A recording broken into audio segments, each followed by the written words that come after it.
Well, hello and welcome to Beyond the Sermon, a Bethany podcast where we have the privilege of digging deeper into our Sunday messages. I am Tammy DeLau, and today I'm joined with Pastor David Baxley and Pastor Steve Musto, and we forgot to tell you the colors of the day. Yeah. I'm sorry. Did you guys join a cult? Is that what happened? Not recently. Yeah, I'm concerned about you.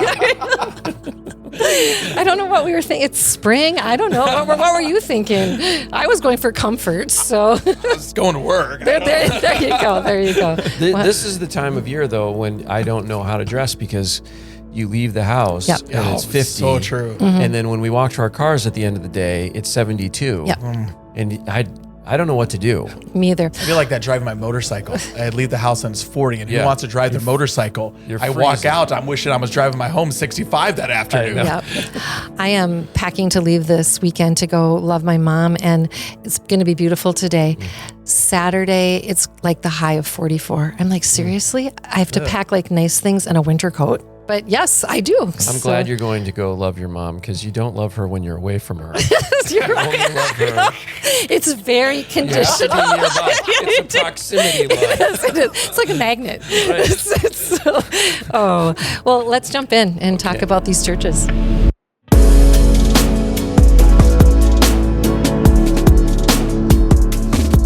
Last week, we looked at the first letter to the first church, The most prominent church. the most prominent church. Yep. Okay. And you gave us a formula of what those letters look like. Okay, so there's going to be an affirmation. And Yep. in that affirmation, Well, there's a greeting first, like a salutation okay, first, right.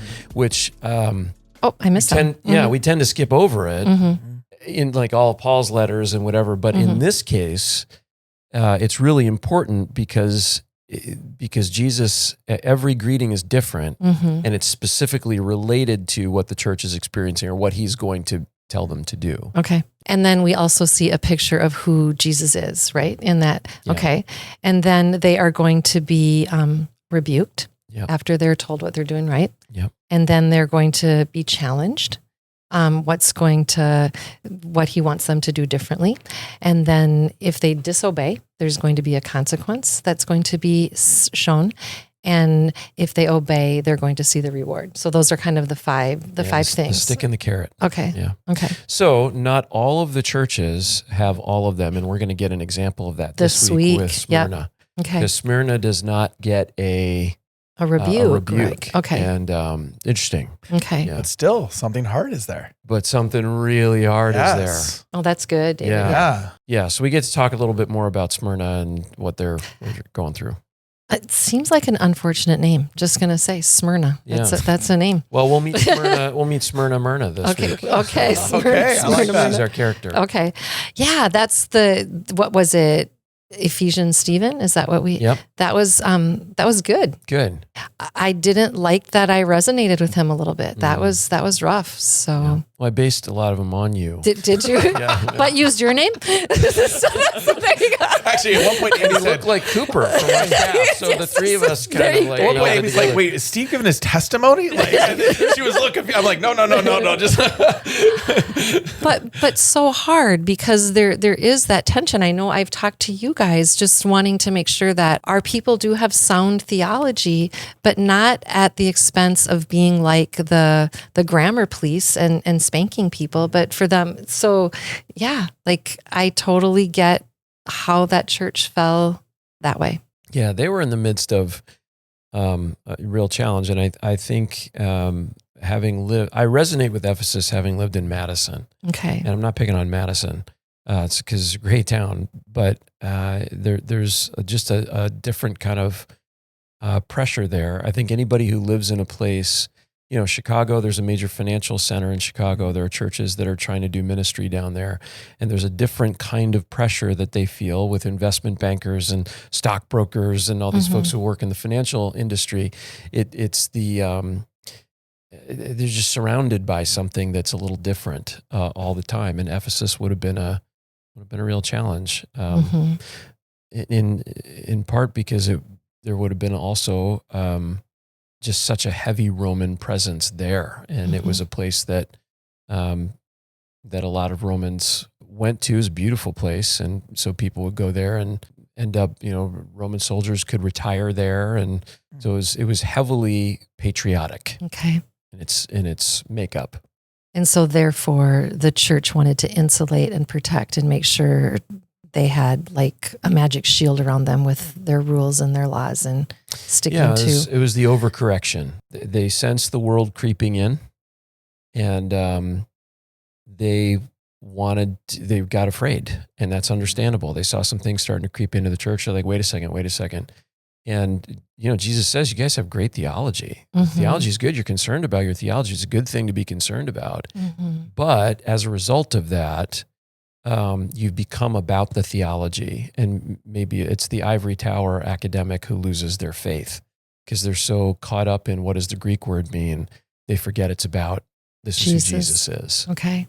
And that's a good picture of what's happening at Ephesus. Well, you mentioned, in the message, Timothy's role in Ephesus, but if you look at Paul's letters to Timothy, you can see where he's having to correct where there's been confusion around different theological ideas, even going all the way back to the Old Testament. Yeah. And how teachings from their culture was being intermingled with biblical teachings, and there's a need for clarity. And so we get a glimpse kind of the battle they must have been running against in their own church world where that was happening. It wasn't just like outside to inside. Inside they were having to have some tough conversations, and that can make us too hardlined. Yeah. It turns it stops being a conversation and turns into a battle. Yes. So in your walks with the Lord, do you feel like you can feel that tension and that's a fight that you have to not be right because of what you know, to choose love and compassion? Like, is that a battle you guys feel like you fight sometimes?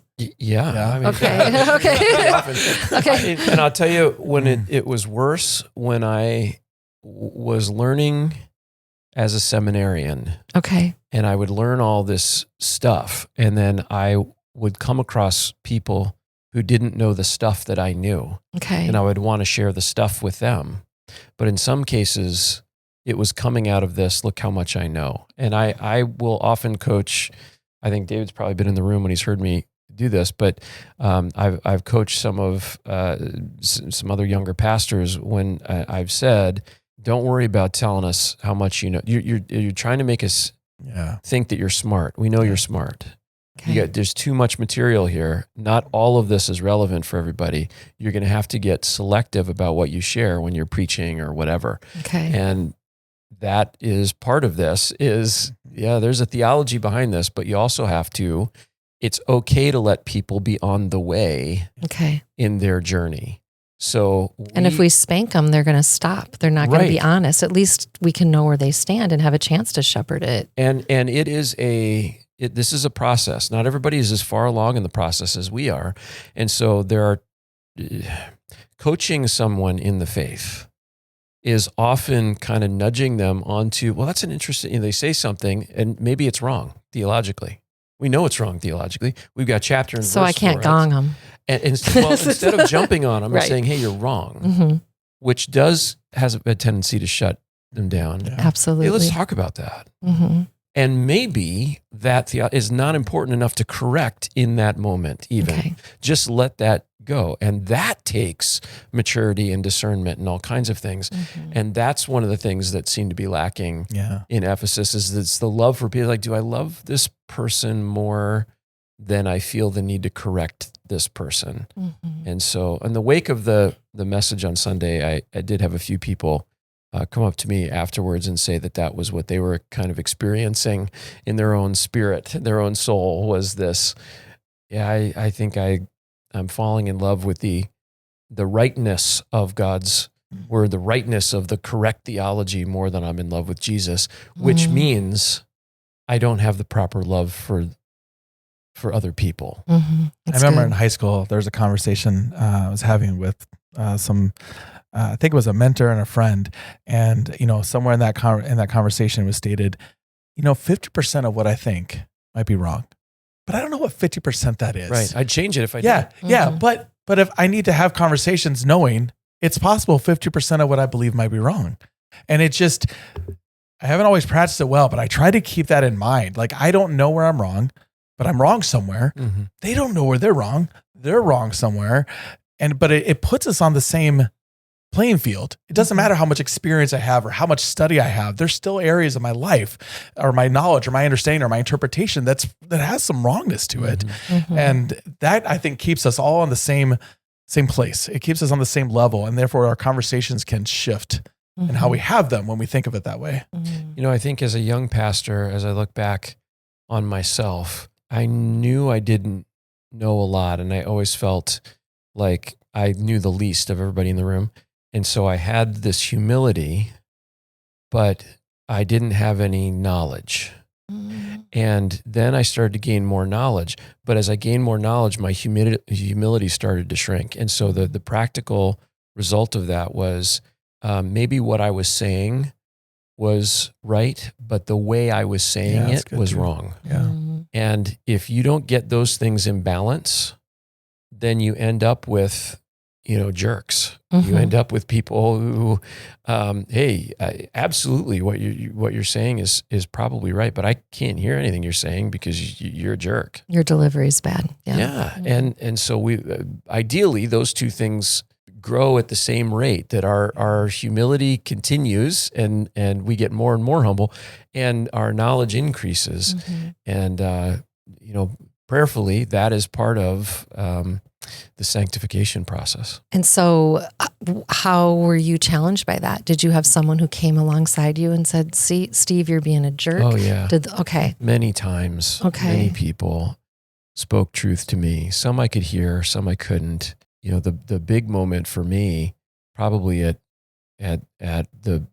in career-wise, the best moment of my career, when I got the job and got all the things that I thought I wanted, the rest of my life fell apart, and our marriage fell apart, and everything was a mess. And so that's part of our testimony, Kathy and me, and that did something to me, because I was on a path to be, I don't know, just to be a jerk. I think I would have gone forward in education and gone forward in doing a lot of things, but I was becoming a better and more effective executive in the church, executive of the church. And I would have been a wonderful CEO of a church, but not a shepherd of the church. And we need that. We don't need any more CEOs, CFOs, whatever. Those folks, executive vice presidents of something in the church. There are myriad of those. We need more people with shepherding who are hearts, willing to wrap the towel around and wash feet, and that just continues to. I hope that I figure that out one day, how to do that really well. But it's just always a struggle. Every day it's a struggle. Yeah. And I feel like I have people in my life that challenge me, that like, okay, Tam, I'm seeing something. What lie are you believing? What, so that's good. You did talk about spiritual junk food. And spiritual junk food, consuming that would lead to what we're talking about. Yeah. I think there are some wondering, what's spiritual junk food, Pastor Steve and Pastor David? Like, what would you guys say that looks like? Well, I want to be careful again. I don't want to pick on anybody in particular. I think that when we settle for, so junk food just in general is we're getting nutrients in, but not a lot of them are doing our body any good. We call them empty calories. Empty calories, that'd be another way of thinking about it. I think when we settle for I get somebody gets an email every day, an email devotional, read this book or read this verse, and then here's a thought on it. The Our Daily Bread's little booklets, that if that is the only, nothing's wrong with them. Right. But if that's what you're settling for as your time with God, if that's what your time with God is reading an Our Daily Bread, half of a page of a tiny little booklet, and then reading someone else's reflection on that, and then closing and going about your day, you're not equipped for your day. That's you're eating a saltine and expecting, oh man, whew, I'm stuffed. That was not a carbo load to run your marathon. No. Okay. And that's what this is. It really is. You have to eat differently. spiritually speaking, you have to eat differently Okay. if you're going to do great things for the Lord and be used by Him. And what happens when you do that? We all know this. You get busy, your day consumes you, and the rest of the day, nothing is good that you eat. And I think other things become the things we feast on. Yeah. And they become the things that our minds rest on. They become the things that determine how we view people and how we view things. And so that's a result of limiting so much of our spiritual food to just this thing. We don't realize it's not just that we go around hungry. Something's going to feed us, but it's not going to turn us the direction and make us the way we want to be. Yeah, I think when you said that, I had one of those neon moments, and maybe it's because we were gone last weekend, and I ate things I shouldn't have eaten, and I crash. Like literally, I can tell if I've consumed too much sugar. It's like I crash, and it's like, oh, spiritual junk food. I will crash. Yeah, crash and burn. So yeah, that we have a whole ecosystem in Christianity of spiritual content. Mm-hmm. So if I listen to a podcast with two pastors discussing something spiritual, or the three of us discussing something spiritual, and I listen to Christian music in the car when I'm taking the kids to school, I'm filled for the day. Yeah. No, you're not. Mm-hmm. No, you're not. We're not the Holy Spirit, and the Holy Spirit can use these things to remind us of something, plant something in us. But there is no substitute for being in God's word, being in prayer, being fully yielded to Him, and spending time in meditation, allowing God to speak to you and say what He wants to say. The spiritual disciplines are called disciplines for a reason, and we need to use them. Now, as you're wording it that way, maybe another phrase to complement spiritual junk food is when we make things that are meant to be good, healthy snacks our primary meals. And that's what I hear, because those aren't bad things. They should be. It's great. Be in worship, sit with God's presence. Hey, we do a podcast for a reason. We think it's a good thing. But when those things that are meant to be healthy snacks to just add a little bit to our day instead of being the main course that's healthy and strong, that we have that deficit. Well, we probably should jump into the actual sermon we're doing. We're going to do this week. So sorry guys. Ephesus really, challenged me a ton. So this week we will be looking at that second church, in Smyrna, correct? Yep. And so I'm going to read Revelations 2:8-11. Write to the angel of the church in Smyrna. Thus says the first and the last, the one who was dead and came to life. I know your affliction and poverty, but you are rich. I know the slander of those who say they are Jews and are not, but are a synagogue of Satan. Don't be afraid of what you are about to suffer. Look, the devil is about to throw some of you into prison to test you, and you will experience affliction for 10 days. Be faithful to the point of death, and I will give you the crown of life. Let anyone who has ears listen to what the Spirit says to the churches. The one who conquers will never be harmed by the second death.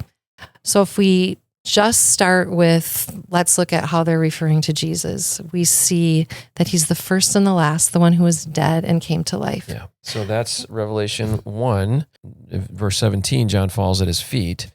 And Jesus says to him, don't be afraid. I'm the first and the last, the living one. I was dead, but look, I'm alive forever and ever. Okay. And I hold the keys of death and Hades. So that's, it's right before we go into the letters of the seven churches. And by the way, what you just read, Tammy, is really a good reminder of why we put the seven churches at the end. Because if we just look at, there are so many different pieces of this here that we and it's just so few verses, but there's so much. Yeah, there's a lot here that we would have had to say, well, you don't really know what this is yet, but we will. Hang on, So the synagogue of Satan. Okay. I'm going to explain that more this weekend. I mean, the idea essentially is that we tend to make people the enemy, but we've got to remember that only the enemy is the enemy. And we have to remember that there's someone working behind the scenes here, some spiritual creature that's really in charge of making people rebel. And so there's that piece. There's the idea of the 10 days, because I would say I don't think this is a literal 10 days. Right. I think this is being taken from Daniel, most likely, where Daniel chapter 1, where Daniel's his companions are tested for 10 days. This is just one of those ideas. One of the numbers we've learned are figurative. And so we have that as well. And then there's the second death. Mentions the second death. We wouldn't know what that is, but the second death we learned about being the judgment and in the lake of fire, and that those of us who are followers of Jesus will never face the second death. We won't have to worry about going to the lake of fire. So these are all concepts that are coming later in Revelation, but we've already taught them. So I know last week you said it was encouraging to see Jesus among the lampstands and to see Jesus holding the 7 stars, because we have a God that's close to us and Jesus is close to us. Why is it encouraging to say he's the first and the last? Is there an encouragement in there for the church? Yeah, well, there's a couple things, both that he's the first and the last and that he was dead and came to life. And the idea of being the first and the last is that taking the name of Yahweh. That's Yahweh's title. And Jesus here is putting on Yahweh's title. So this is not just, he's not a good guy. A worker, a worker bee like we are, even a glorified worker bee. Okay. He is God in flesh. And so this is coming from the very top. And then the idea that he is dead and came to life, this is what goes through all the New Testament, is this idea that no matter what we go through, even if we suffer to the point of death, which those in Smyrna are going to be called to do, that God can just raise us to life. And it complements, again, coming back to the final word, conquer the second death. It won't, like the one that has conquered death, you will also conquer death. Yeah, it's Paul that tells us, that gives us an insight into Abraham's mindset a little bit when he's sacrificing Isaac. And it's and this isn't in Genesis, but when we see it, what he says is Abraham reasoned that Isaac could be raised to life. So actually, it was Hebrews, right? Yeah, I think Hebrews said it. So I don't want to say Paul, because Paul didn't write it. I don't think Paul wrote Hebrews. So I don't want to start that. We could talk about who wrote Hebrews. Yeah, no, let's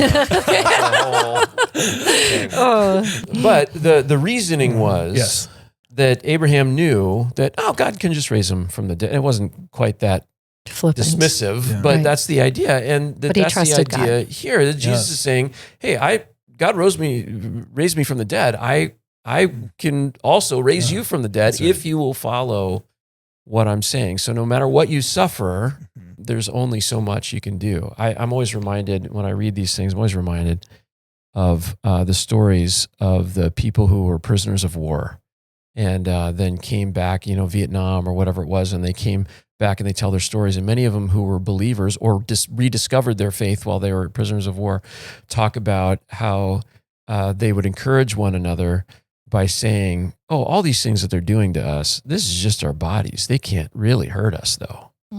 They can't. There's a part that they can't reach. They can't actually take away our eternities. This is just pain. This is just keeping us from things. This is just temporary. But what we have is so much bigger than that, so much greater than that. And that's certainly the language that we see in the apostles and others. So they would have felt encouraged by that. Sure. Okay. So they don't get rebuked. They don't get spanked. They do not. Which I guess would be wonderful, except for they're told they're going to suffer. Yeah. That's hard. Yeah. And this might be the reason why they don't. It's not that they're a perfect church. It's not that they're doing everything right. But this might be the reason why Jesus chooses not to rebuke them in this moment. Like, hey, you got stuff you need to fix. You got something bigger kind of coming down the pike. And I want you to be prepared. And David and I were talking about this yesterday, just how much this shows the love of Christ. How gentle Jesus can be. We have this picture that Jesus would always be, straighten up. What's wrong with your posture? Do that better. Or always be correcting us. Be more like me. Yeah, and he doesn't do that. He's knows what they can handle. He knows what they can take. And this is more like put an arm around him and like, so here's what's going to happen. There can be some really hard things. I'm going to ask you to do some really hard things. And I need you to be faithful to me. And I know you can be faithful to me. And I'm going to be right here. And remember that I went before you and was faithful to the Father. So you can do it too. And I believe you can. That's That's what a friend does. That's what a coach does. That's what a gentle shepherd does. And what a compliment actually to Ephesus being the next one. We have this thing of, well, we just talked about Ephesus. There's a time to say something. There's not a time to say something. There's a way to say something, when to say something. And here Jesus models that. Yeah, that's a good in point. the very next letter and says, this is not the time for that. Yeah. This is the time to prepare you for what is going to lift you up and to let you know I am here holding on to you. We can win this. Like I'm with you and we got this, but it's going to be hard. Be ready for what is hard. It was not the time. He just knew it wasn't time to correct. Right. There were other things that need to happen now. I think that's just what a beautiful follow-up. Yeah. The other exception that Smyrna is not just that they don't receive a rebuke. There's one other church that doesn't as well, but they also have the distinction of being one of the few that actually is undergoing persecution in the church. Mm-hmm. And for the most part, persecution is not widespread, but Smyrna is unique. And we'll talk about what makes them unique this weekend and why and where that persecution is coming from. We tend to think the persecution in the New Testament comes always from the Romans. Only the Romans are cracking down. Mm-hmm. That's not happening in Smyrna. That is interesting. So what I think, if I'm recapping, for me, you're saying they maybe weren't rebuked because there wasn't something they could improve, because all of us have areas we can improve in our walk with God, that we have a tender Father that knew it wasn't probably time for the rebuke and he needed to prepare them for what was coming next. And then David, what you're saying is that's even an example for us as when we're walking with people, that there's a time and a place for some of those conversations. Like if we could jump back to Ephesus and your theology is wrong. There's a time to just right. help people get ready for the hard and worry about the correction later. Yeah. Okay. Well, that's really good. How are they rich and poor? Like, that doesn't make sense. Yeah. So, I know that you're poor, but you are rich. Yes. Yeah. That it seems confusing. Mm-hmm. They are poor. The church is poor. The city is not. But the people in the church are, and most likely they are poor because they are doing exactly what Revelation has been preaching. They are not participating in the imperial economic system. Okay. And so we'll talk a little bit more about what that was and what that looked like, and we'll try to illustrate that this weekend. The come out of her, my people, probably Smyrna has done and is doing. They said, wait a second, for us to participate in this means bowing down to the emperor or worshiping Zeus or whatever, and we're just not comfortable doing that. So that has taken them out of the economic system. Okay. And now they're stuck being poor and not making as much as they could, like their neighbors and friends and everything else. So they're poor in that way. Mm. But they are wealthy for making that investment, but they're wealthy in eternal things. Okay. And so this goes back to Jesus, don't store up treasures on earth where moth and rust destroy, but store them up in heaven, spiritual treasure. And so that's what they're doing, is they're storing spiritual treasure by being unwilling to go along with Rome. Okay. Well, that's good. So I'm excited for this week and to learn more about a church. I'm shocked that such few lines of a page are so rich and have things for us to learn from. Yeah. I don't feel like I want to be convicted like I was last week, but maybe I'm going to be convicted every week. That's not up to me. That's a Holy Spirit issue. This is why we're working hard to make these little cartoon characters. We're trying to make it personal, or else we end up being, focused on the church itself and instead of focused on ourselves and where we're exhibiting these same characteristics. Yep. That's good. So this has been fun. Thank you guys. And thank you for joining us. Have a great week. Bye-bye.